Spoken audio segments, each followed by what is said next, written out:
มันน่ะลุงหัวใจแล้วมันเนาะ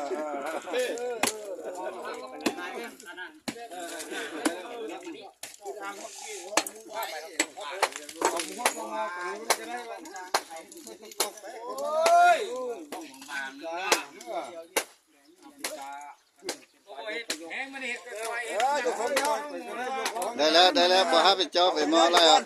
งานนี้ว่าหิลังเทละองค์ตัวนั้นก็ปฏิทินแท้ตัวนั้นนะเลี้ยง50,000 บาทนี่เป็น50,000ไปเอามังแล้วเนาะมังหัวแจ๊กคุณนะเบอร์จะเปลี่ยนกันเอามือ5 บาทได้มือสั้นบัดดีเก็บเงินนั้นมาแล้วเปลี่ยนกันเข้าหิลังคนละคนแล้วซื้อเนาะไม่นะใส่เสื้อผ้าพอแล้วท่านจีบางนึงตรงกันข้ามกันอย่างกินกินข้าวนึงแม่เขาว่าคิดยังกระยาให้มันเห็นด้วยตาเห็นด้วยตัวจริง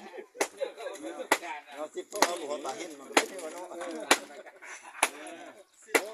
ป้าเขาบอกมือมันไม่กันเดียว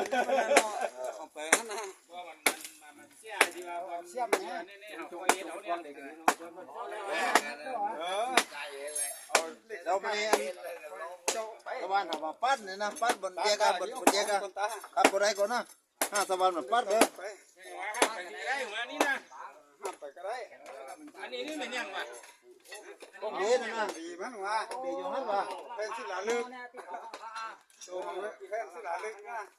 คงดีเขาเลยมูจักเขา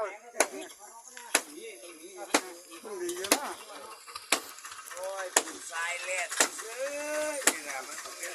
อันทุบไปเบาซางมันเป็นศิลวัตรผู้นี้นี่เนี่ยไปเบาซางไหนเห็นนี่นะ